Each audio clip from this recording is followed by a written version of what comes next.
गोपीजनसमायुक्तं बृन्दावनमनोहरं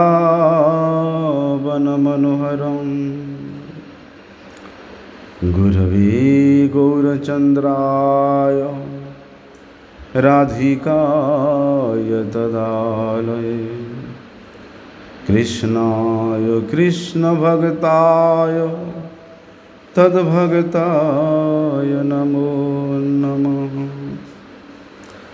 वंशाकल्पतरुर्भ्यश्च कृपासिन्धुभ्यैव च पतितानां पावनेभ्यो वैष्णवेभ्यो नमो नमः। पतित पावन परम करुणामय परम आराध्यतम गुरुपाद पद्म नित्य लीला प्रविष्टम विष्णुपाद परमहंस परिव्राजकाचार्य अष्टोत्तर शत श्री श्रीमद शिल भक्ति वल्लभ तीर्थ गोस्वामी गुरु महाराज जी के श्री अभय चरण कमल में अनंत कोटि साष्टांग दंडवत प्रणाम करते हुए उनकी हेतु की कृपा प्रार्थना करता हूँ। हम लोग श्रवण कर रहे हैं भक्ति ही भगवान को प्रसन्न करने का, भगवान को प्राप्त कराने का श्रेष्ठ उपाय है, श्रेष्ठ साधन है। इसलिए समस्त शास्त्रों में, समस्त पुराणों में, ऐसे ही वेदों में स्वयं भगवान ही इस स्वयं भूता भगवत स्वरूपा अहेतु की अप्रत्यन्नता से परिपूर्ण श्री भक्ति देवी के महिमा को स्वयं गान कर रहे हैं। क्योंकि जिस प्रकार से भक्त भगवान के गुणानुवाद करके अत्यधिक प्रसन्नता को प्राप्त होते हैं, ठीक उसी प्रकार भगवान भी अपने भक्त के महिमा अर्थात भक्ति के महिमा को गान करके उससे कहीं अधिक गुना अधिक प्रसन्नता को प्राप्त करते हैं। इसलिए काल हम लोगों ने श्रवण किया कि भक्ति क्या है। भज्यते सेव्यते इति भक्ति ही, सेवन ही भक्ति है, सेवन का अर्थ ही भक्ति है। और वो सेवन किस प्रकार से? प्रीतियुक्त होने से, श्रद्धायुक्त होने से, तन्मययुक्त होने से, आदरयुक्त होने से वे अत्यधिक प्रफुल्लता को, प्रसन्नता को प्राप्त होती है। इसलिए स्वयं भगवान वासुदेव अर्जुन को बताते हैं कि भक्ति ही वासुदेवार जनयो हो। महर्षि पाणिनि अपनी रचित संहिता में इस तत्व को संस्थापन करते हैं कि भक्ति ही वासुदेव अर्जुनयो हो। भगवान वासुदेव और अर्जुन के मध्य में जो भक्ति का संवाद हुआ था, वास्तव में वे सुप्रसिद्ध है, वे चिर प्रसिद्ध है। क्योंकि स्वयं अर्जुन को ही लक्ष्य करके भगवान उस भक्ति के महिमा का वर्णन कर रहे हैं। इसलिए भगवान वहाँ कहते हैं कि भक्ति ही माम प्राप्यते, कि भक्ति ही मुझे प्राप्त करा देता है।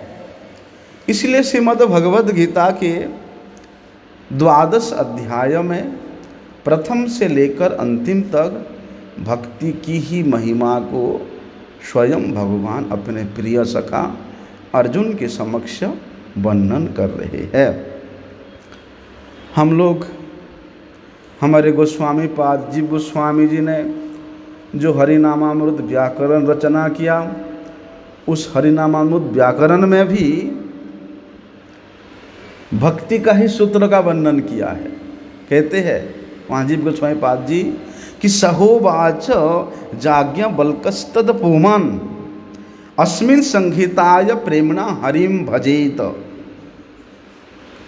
मतलब याज्ञवल्क ऋषि कहते हैं कि पुरुष मनुष्य अगर अपना हित चाहता है, अपने आत्महित चाहता है, आत्मकल्याण चाहता है, तो प्रेम के सहित, आदर के सहित भगवान श्री हरि का भजना करना। इसीलिए श्रुतियों में एक दो नहीं, ऐसे हजार हजार वाक्य के द्वारा, श्रुति वाक्य के द्वारा भक्ति के महिमा वर्णन हुआ है, और वो भी सुस्पष्ट रूप से। क्यों? क्योंकि उन श्रुतियों के विवेचना से ये सुप्रसिद्ध है, ये सुस्पष्ट है कि जीव नित्य काल के लिए और अनंत काल से भगवान का दास ही है। इसलिए भगवान का दास होने के कारण दास का जो कर्तव्य है, क्या कर्तव्य है? स्वामी का सेवा करना। बोलते हैं ये उसका स्वाभाविक धर्म है। जिस प्रकार से आग, अग्नि का स्वाभाविक धर्म क्या है? वो जलाता है, ताप देता है ना। जल का स्वाभाविक धर्म शीतलता है, वायु का स्वाभाविक धर्म प्रवाहित होना है। बोलते उसी प्रकार ये दास का, ये मनुष्य का, ये जीव का भी एक ही स्वाभाविक धर्म है, उसके स्वभाव का धर्म है, वो है भगवत सेवन। यद्यपि अग्नि अपनी स्वभाव को छोड़ करके वे जल का स्वभाव ले ले, तो वहाँ क्या अग्नि का कुछ महात्म्य रहेगा? अरे ये तो अग्नि है, लेकिन ये शीतल, अग्नि में शीतलता, ये कैसे संभव हो सकता है? ठीक उसी प्रकार प्रत्येक जीव का स्वभाव का धर्म है भगवत सेवन, भगवान का सेवन करना। श्रुति में बताया है कि द्वा सुपर्णा सखायाम समान वृक्षम परिसस्वर्जति तयोर ऐक्यम तत्फलम स्वादति अन्यश्च साक्षी रूपेण दृश्यति। मतलब उस वृक्ष में, ये शरीर रूपी वृक्ष में आत्मा और परमात्मा रूपी दो जन बैठे हुए, दो पक्षी बैठे, दो सुपन्ना समान सखायाम, बोले सखा रूप में बैठे हुए हैं। लेकिन पार्थक्य क्या है? उनमें से एक सखा जो है वे केवल देखता रहता है कि मेरा सखा क्या कर रहा है, क्या खा रहा है, क्या बोल रहा है, क्या पी रहा है, क्या कर रहा है। साक्षी रूपेण दृश्यते, वे साक्षी रूप में वहाँ हमेशा उसके साथ रहते हैं। और ये कहाँ तक बताएं, ये दोनों पक्षियों का, इस आत्मा और परमात्मा का, जीव और भगवान का, परमात्मा का ऐसा संबंध है महाराज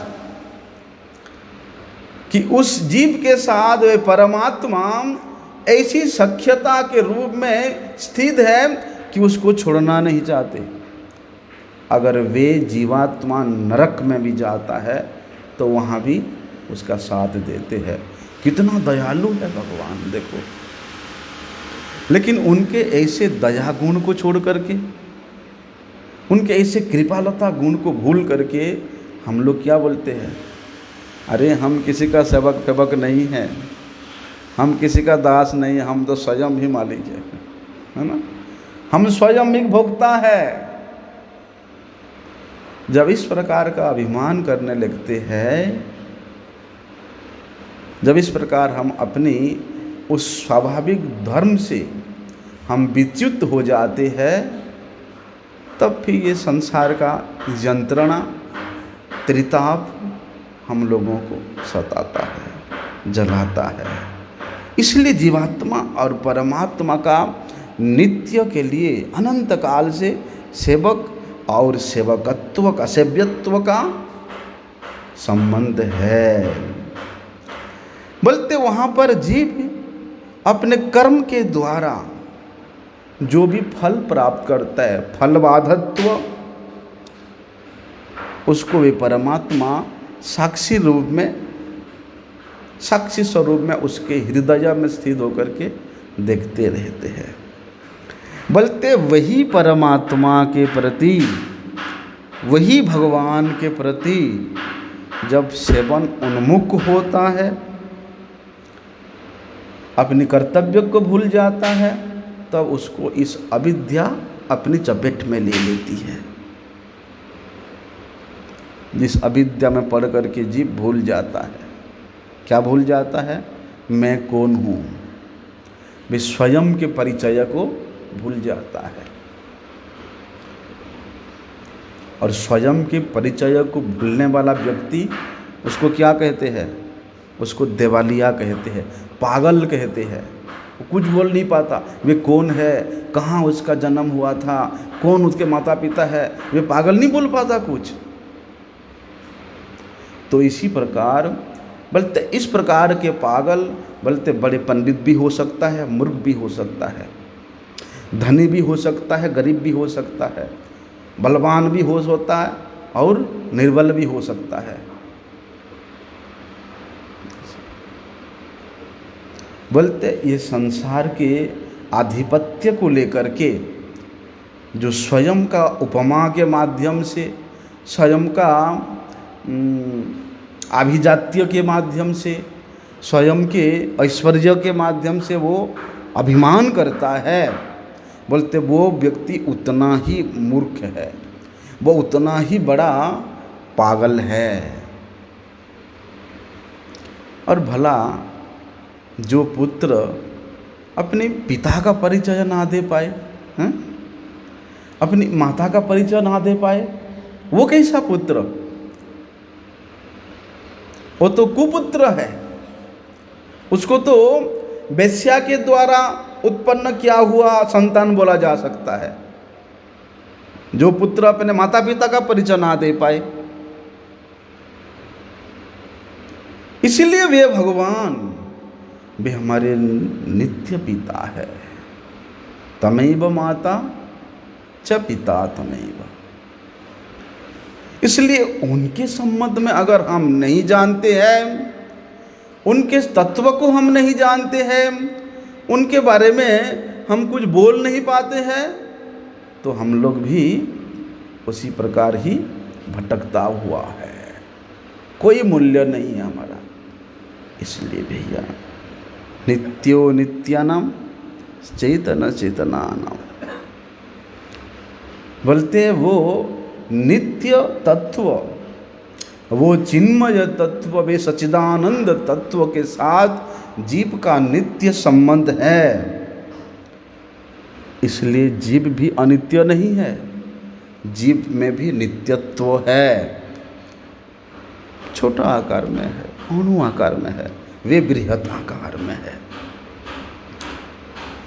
और ये जीवात्मा का बहुत्व है, एक दो जीवात्मा नहीं है, अनंत जीवात्मा है। लेकिन भगवान वे एक है, एक को घाती नाम विदधातु कामन। वे भगवान, वे भगवत तत्व एक है। यद्यपि वे अपने आप को अनंत रूप में प्रकाशित करते हैं, विस्तारित करते हैं, अवतार लेते हैं, लेकिन वे एक तत्व है। लेकिन जीव नित्य अनंतत्व है, जीव का बहुत्व है। इसलिए उनके उपासना के द्वारा, भगवत उपासना के द्वारा नित्यानंद प्राप्त कर सकता है ये जीव। वो उपासना का पद्धति क्या है? श्रेष्ठ पद्धति है भक्ति। भक्ति ही एक ऐसा उपासना का पद्धति है जिस पद्धति को अवलंबन करके जीव नित्य आनंद को प्राप्त कर सकता है। इसलिए नारद जी महाराज अपनी भक्ति सूत्र में वर्णन करते हैं कि ओम सा अमृत रूपा, कि वे भक्ति, वे उपासना का पद्धति, वे अमृत स्वरूप है। क्यों? क्योंकि हम सब अमृतस्य पुत्रः, जितने भी जीव है वे अमृत स्वरूप भगवान के पुत्र है। कहते हैं ना, अमृत खाने से मृत्यु नहीं होता, बोलते हैं ना इसे।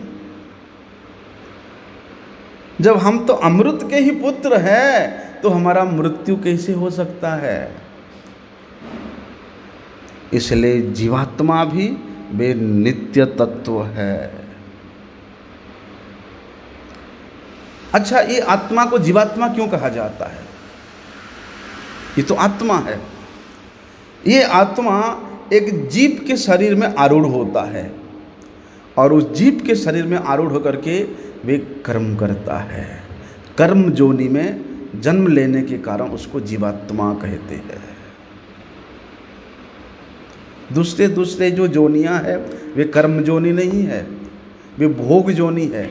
मनुष्य मात्र ही एक कर्म जोनि में रहता है। इसलिए वहां पर कहते हैं नारद जी महाराज कि यम लब्धा पुमान सिद्धो भवति, अमृतो भवति, तृप्तो भवति, कि जिस अमृत को प्राप्त करके, जिस भक्ति को प्राप्त करके, जिस भगवत पाद पद्म को प्राप्त करके जीव सिद्ध हो जाता है, अमृत तत्व को अनुभव करता है। और बोलते तृप्तो भवति,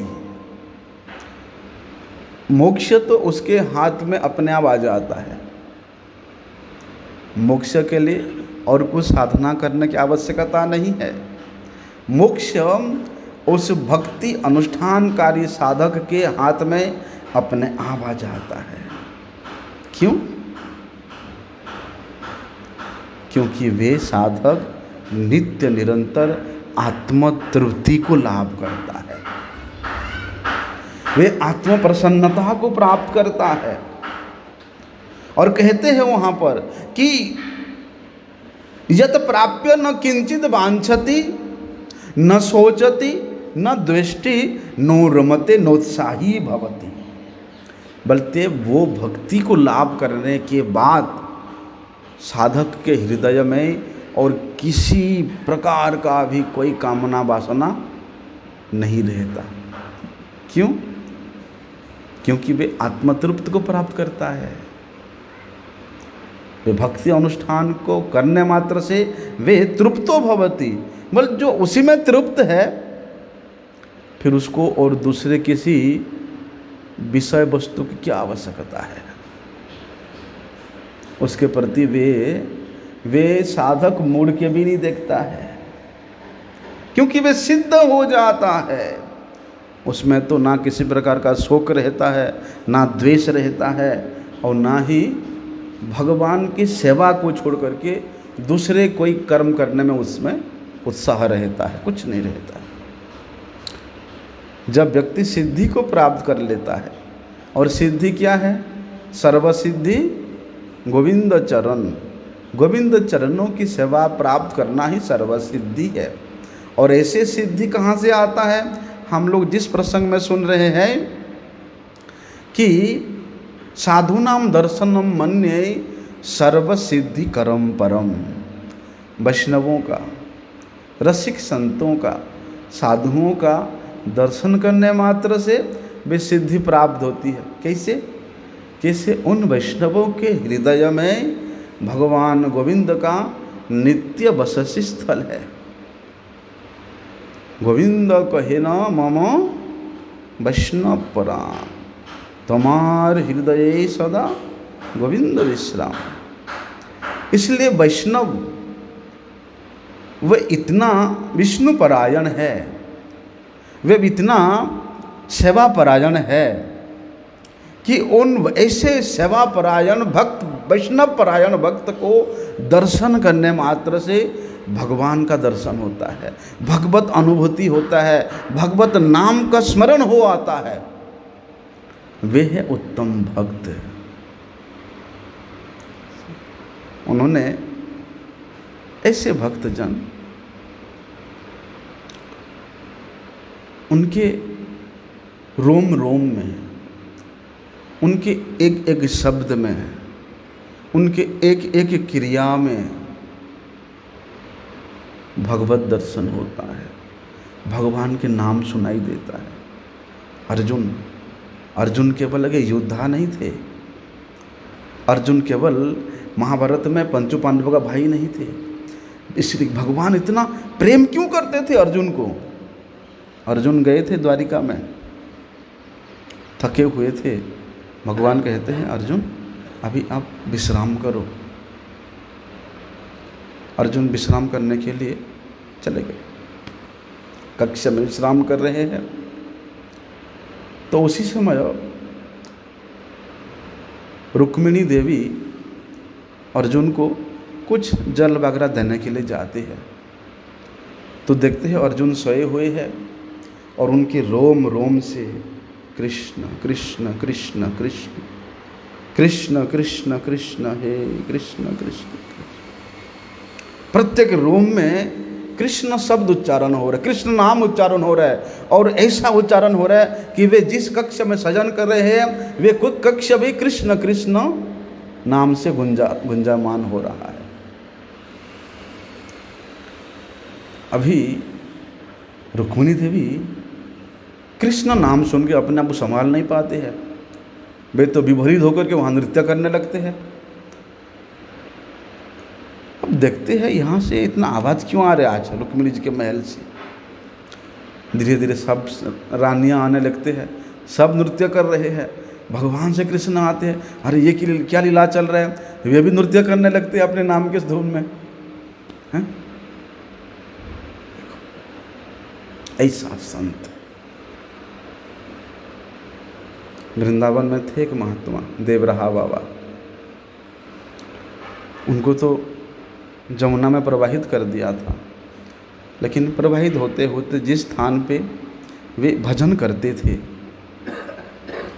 यहाँ उनका श्री अंग जमुना जी के बालू में जहाँ पर गड़ा हुआ था, उस स्थान से, उस बालू से श्री राधा श्री राधा श्री राधा ऐसा नाम उच्चारण होता था।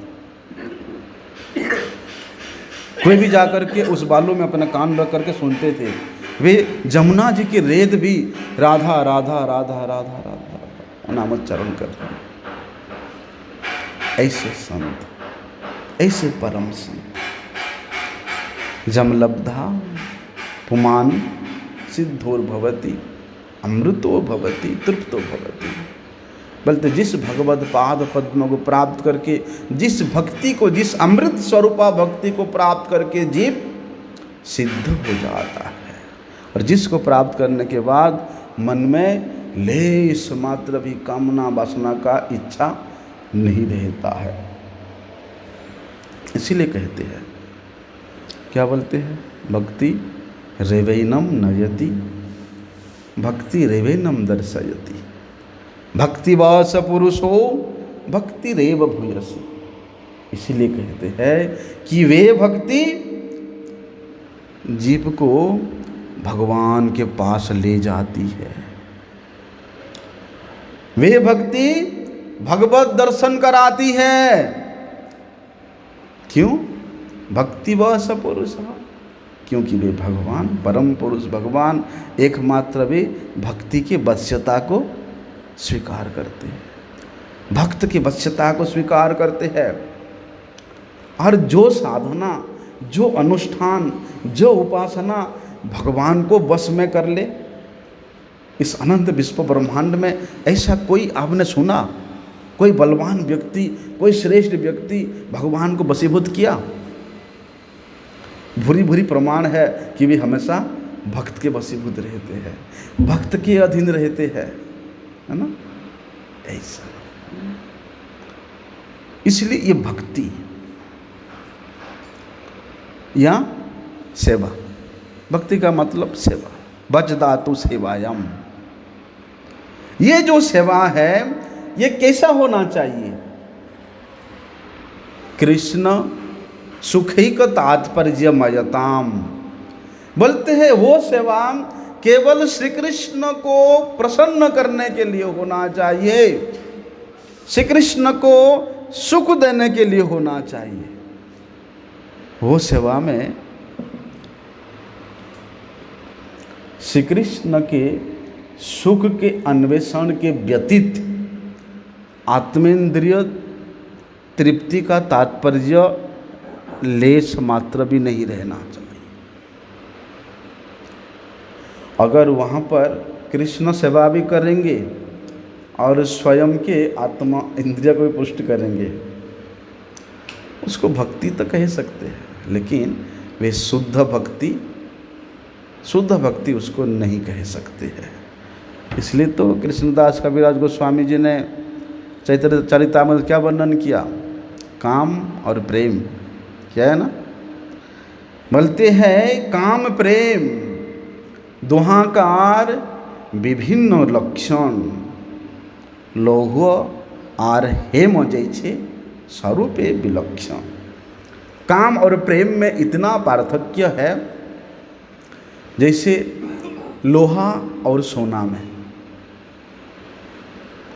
कहाँ सोना और कहाँ लोहा, इसी प्रकार कहाँ प्रेम और कहाँ काम।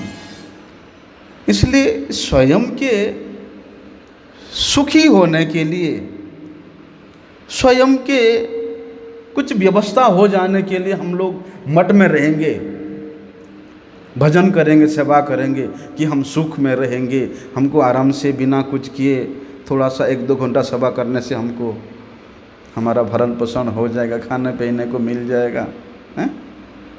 ऐसी आशा से नहीं। अगर ऐसी आशा रहेगा, अरे ठीक है, कौन संसार में रहेगा, शादी करेगा, हैं, 10-10 घंटा ड्यूटी करना पड़ेगा, उसके बाद बस का फिर डांट सुनना पड़ेगा, घर में बसने का डांट सुनना पड़ेगा, कितना कुछ है। उससे अच्छा है बाबा जी बन जाते हैं, 3 बार यहाँ खाने को भी मिलता है, आराम से कमरा मिलता है, सो जाएंगे। अगर इस प्रकार का इच्छा लेकर के मठवास करोगे तो 100 साल मठवास करने पर भी वे एक दिन भी मठ में वास नहीं किया। मठवास का अर्थ श्रील प्रभुपाद जी बताते हैं कि मठन्ति बसंति छात्राः यत्र परमार्थधायिनः, जहाँ पर परमार्थ की शिक्षा दिया जाता है, जहाँ पर आत्मकल्याण की शिक्षा दिया जाता है। और शिक्षा कौन प्राप्त करता है? छात्र हैं। छात्राणाम अध्यवसायात् शासन स्वीकरोति यः, अध्यवसाय के साथ जो शासन को स्वीकार करे वे छात्र है। और अपने मन मर्जी रहेंगे हम आश्रम में, मठ में, अगर इंचार्ज हमको थोड़ा सा डांट दे तो हम धमकाएंगे, हम चला जाएगा, नहीं रहेगा आपके मठ में, ऐसा नहीं। वे मठवासी फिर मठवासी नहीं होता है।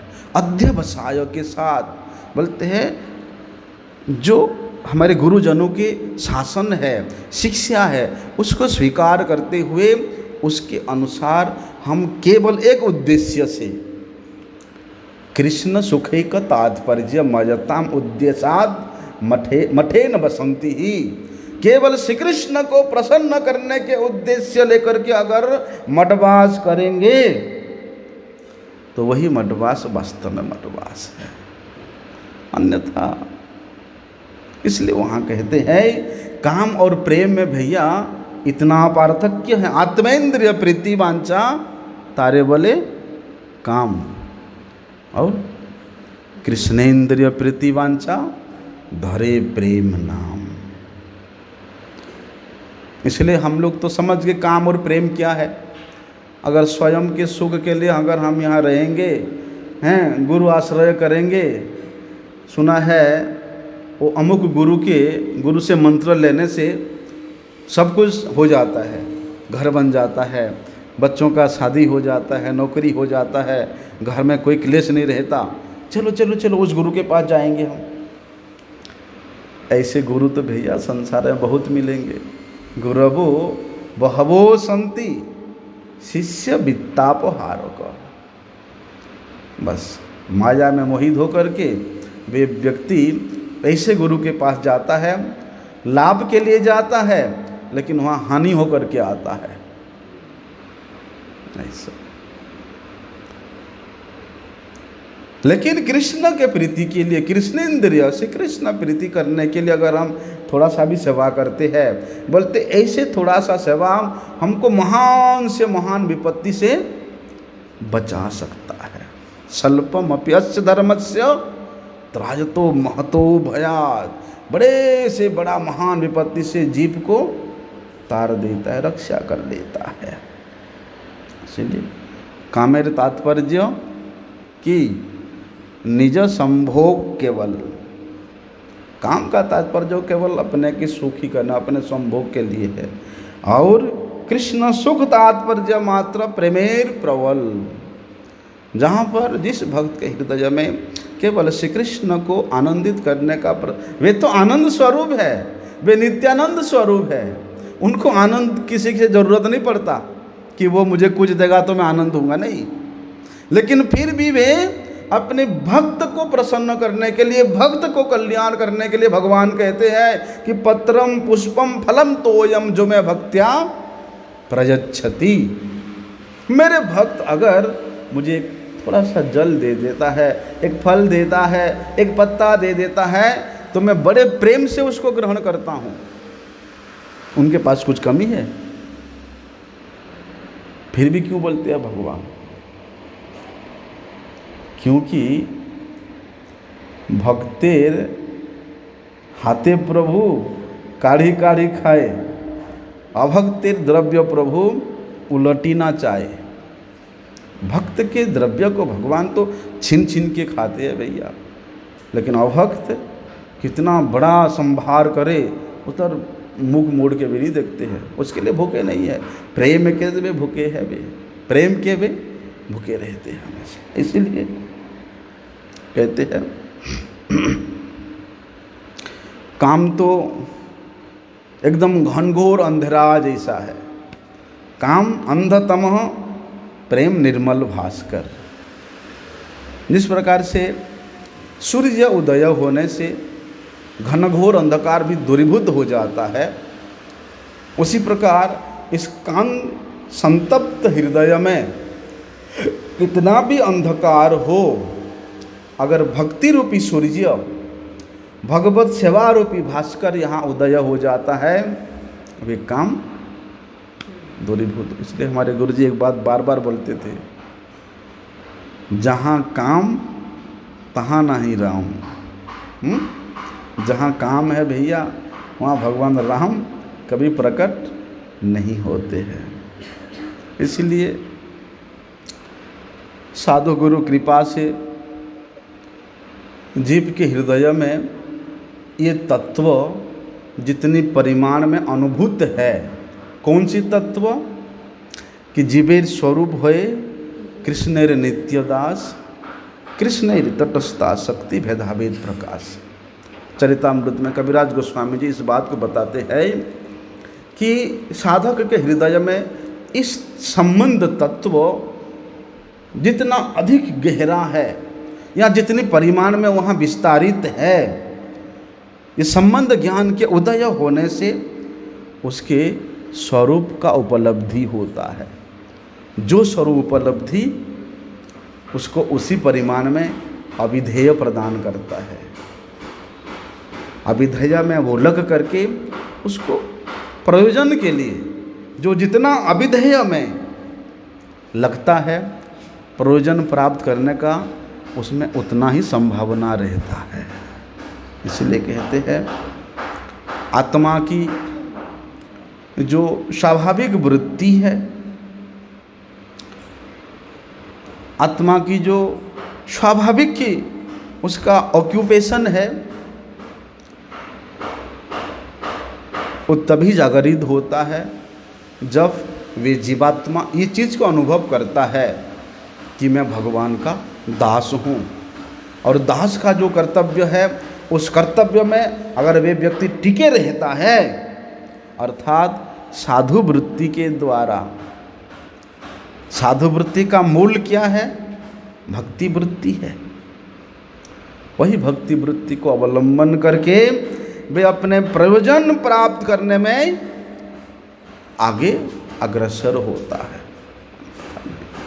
इसलिए भक्ति को ही समस्त प्रकार के साधनों से श्रेष्ठ इसलिए बताया है, जिस प्रकार से श्रेष्ठ तत्व भगवान है, उस श्रेष्ठ तत्व भगवान को इस श्रेष्ठ साधन स्वरूपा भक्ति के द्वारा ही प्राप्त किया जा सकता है।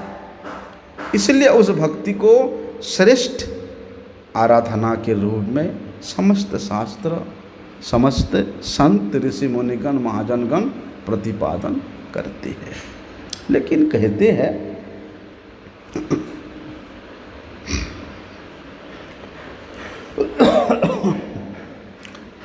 ये भक्ति किस प्रकार का होना चाहिए? प्रीति मूला होना चाहिए, जिसके मूल में प्रीति होना चाहिए। प्रीति कहाँ होता है? जहाँ संबंध है ना, और संबंध भी ऐसे जहाँ पर खून का रिश्ता है। बोलते हैं ना, अरे जो भी मेरे खून है, मेरे बच्चा है, हैं? दूसरे के बच्चा के साथ प्रेम है, ठीक है, माँ के पास आती है, फिर प्यार करती है, लेकिन अपने खून के रिश्ता के, खून के बच्चा के प्रति जितना प्रीति रहेगा, ऐसे नहीं रहेगा। इसीलिए ये भक्ति देवी, भक्ति का अनुष्ठान जब प्रीति को केंद्र करके होता है, उस प्रीति लक्षण से युक्त होता है, तो उस साधक के साधन के प्रणाली में भक्ति के जो अंग है, जिसको प्रहलाद महाराज जी ने बताए है, श्रवणम कीर्तनम विष्णुम स्मरणम पाद सेवनम अर्चनम वंदनम दास्यम सख्यम आत्मनिवेदनम। ये जो 9 प्रकार के भक्ति शास्त्र में वर्णन है, ये भक्ति के वैशिष्ट्य को, जो भक्ति के रस को जानने वाले आचार्य गण है, भक्ति के महिमा को अनुभव करने वाले जो आचार्य गण है, वे उसको श्रेष्ठ के रूप में प्रतिपादन किए हैं। क्यों? क्योंकि यही भक्ति श्री कृष्ण प्रेम को प्रकट कराने में, अर्थात वे भक्ति श्री कृष्ण प्रेम को धारण करती है, धारण की हुई है, लेकिन उसको देने के लिए वे योग्य पात्र ढूंढती रहती रही। इसलिए वे प्रेम स्वरूपा, वे कृष्ण प्रेम स्वरूपा महाशक्ति को, रस को धारण करने के लिए योग्यता प्राप्त करना पड़ेगा। भक्ति में, भक्ति देवी में स्वयं वे कृष्ण प्रेम है, लेकिन वे भक्ति देवी ढूंढती रहती है कि उसको किसको। इसलिए जो लोग यही भक्ति का अनुष्ठान करते, श्रवणम कीर्तनम विष्णु स्मरणम पाद सेवनम अर्चनम वंदनम दास्यम सख्यम आत्मनिवेदनम, ये नवदा भक्ति का यजन करने के वाले उस कृष्ण प्रेम को प्राप्त कर सकते हैं। लेकिन श्रीमद् भागवत में और भी बताया है कि ये नवदा भक्ति में से श्रवण, कीर्तन और स्मरण को ये भक्ति के अंगों में से और श्रेष्ठ कर दिया। क्योंकि यद वाग विसर्गो जनताग विप्लवो यस्मिन् प्रति श्लोकम अवत्यवत्यपि नामानि अनंतस्य यशो अंकितानि यत् शुण्वन्ति गायन्ति गुणन्ति साधवः। बलते साधुगण भगवान के उन गुण कीर्ति को नित्य निरंतर श्रवण करते हैं, कीर्तन करते, मनन करते हैं, जिन गुण कीर्ति में केवल भगवत शब्दवाच्य है। जिस गुण कीर्ति में भगवान के नाम है, भगवान के धाम का महिमा है, भगवान के भक्तों का महिमा है। इसलिए वहाँ श्रीमद् भागवत शृण्वन्ति गायन्ति स्मरन्ति, ये श्रवण कीर्तन और मनन, इसको उस भक्ति के प्रधान अंग के रूप में प्रतिपादन करते हैं। उनमें से भी बोलते भगवान श्री हरि के नाम कीर्तन करने वाला को श्रेष्ठ बताया है।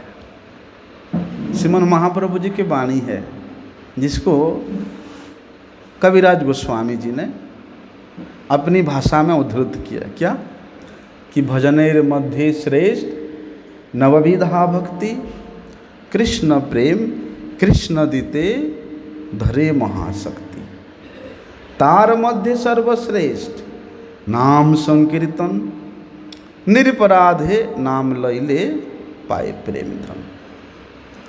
कविराज गोस्वामी जी ने इसको अपनी भाषा में बता दिया कि भजन में नवविधा भक्ति श्रेष्ठ है।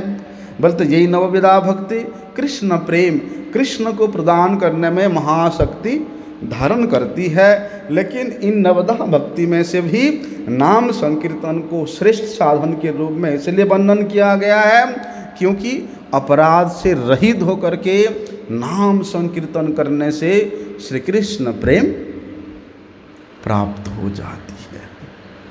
इसलिए हमारे गोस्वामी श्री जीव गोस्वामी ठाकुर अपनी संदर्भ में, भक्ति संदर्भ में वर्णन किया है कि स्वतंत्रम एव नाम कीर्तनम अत्यंतम प्रशस्तम, कि स्वतंत्र रूप से भगवान के नाम कीर्तन का प्रशस्ति अर्थात इतना विस्तार है, इतना उसका महिमा है कि समस्त भक्ति के अंगों में से नाम संकीर्तन को ही अत्यधिक महिमा प्रदान करके प्रशस्ति के साथ विस्तार रूप से गान किया है, गायन किया है। क्यों? क्योंकि नारद गोस्वामी इसी बात को तो कहते हैं, हरेर नाम हरेर नाम हरेर नामैव केवलम कलो नास्त्यैव नास्त्यैव नास्त्यैव गतिरन्यथा, कि इस कलि युग में हरिनाम हरिनाम और हरिनाम ही एकमात्र उपाय है जिससे जीव परम गति को, श्रेष्ठ कल्याण को प्राप्त कर सकता है। इसके सिवा इस कलि युगे आर नाही अन्य धर्म, दूसरा कोई धर्म नहीं है। इसलिए भक्ति संदर्भ में वहाँ पर जीव गोस्वामी पाद जी वर्णन करते हैं कि नाम संकीर्तनम चेदम उच्चैरेव प्रशस्तम, कि नाम संकीर्तन को उच्च स्वर में कीर्तन करना चाहिए। उच्चै स्वरै रेव प्रशस्तम, बोलते जितना उच्च स्वर से भगवान के नाम संकीर्तन करेंगे, वे नाम प्रभु का कृपा उतना ही अधिक उस कीर्तनकारी को वर्षण होगा। क्योंकि उच्च स्वर में नाम संकीर्तन का प्रशस्ति को इसलिए बताया गया है, हमने सुने हैं, श्रीमद् भागवत में भी है।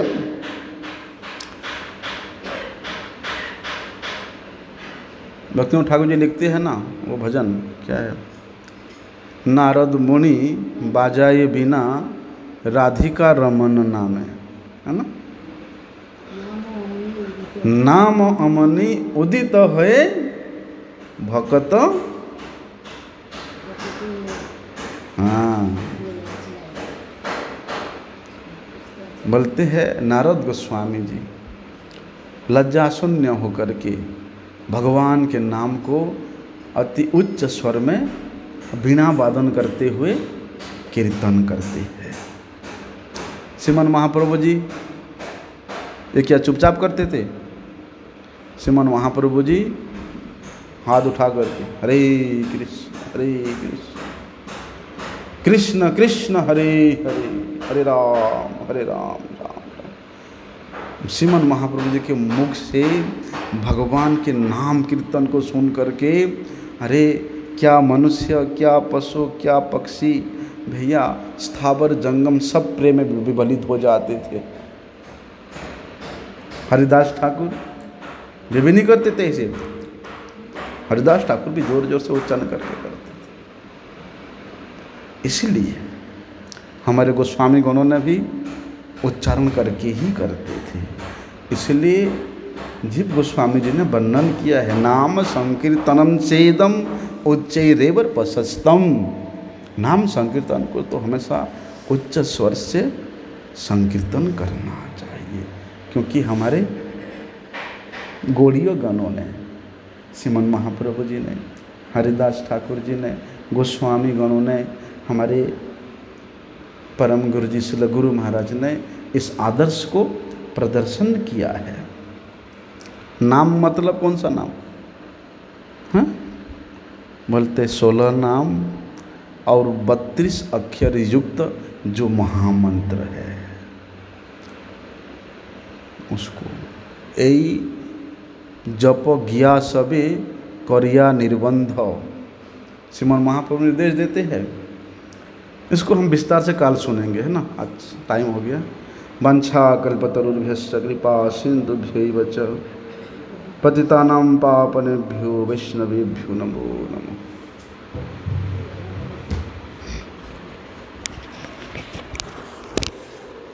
श्री राधे। इसको बंद कर दो भाई, कोई इसको बंद कर देना।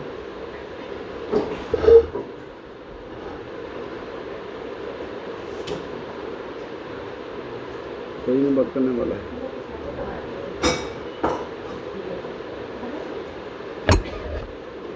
नहीं, काम कर सकते, काम करने वाला है।